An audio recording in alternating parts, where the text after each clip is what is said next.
Hello అండి, good morning అందరికీ. So customer అయితే వైట్ ఫ్యాబ్రిక్ ఒకటి నెట్టెడ్ తెచ్చుకున్నారండి. వాళ్ళు శారీ కన్వర్ట్ చేసి ఇస్తారా అని చెప్పారు.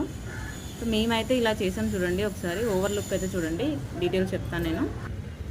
సో చూసారు కదా, నేనైతే ఇది రా సిల్క్ మెటీరియల్ తీసుకున్నాను అండి బ్లౌజ్ కోసము. అది తొందరగా పాడవదు అండ్ లుక్ కూడా బాగుంటుంది అని చెప్పేసి రా సిల్క్ తీసుకున్నాను.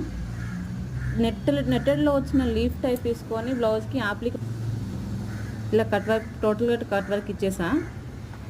సో ఎలా ఉందో లుక్ మీరు చెప్పండి. అండ్ శారీకి వచ్చేసి మల్టీ కలర్లో లేస్ తీసుకున్నా అండి నేను, కట్ వర్క్ బార్డర్. అది కూడా శారీలో వచ్చేసి సేమ్ రా సిల్క్ బార్డర్ ఏదైతే మనం బ్లౌజ్కి తీసుకున్నామో అదే ఒక 1.5 ఇంచ్ బార్డర్ లాగా వేసుకొని దానిపైన కట్ వర్క్ బార్డర్ ఇచ్చా అండి. సో ఓవరాల్ లుక్ ఒకసారి చూసి ఎలా ఉంది ఏంటి అని చెప్పండి. కొత్తగా వచ్చిన వాళ్ళైతే సబ్స్క్రైబ్ చేసుకోండి, లైక్ చేయండి.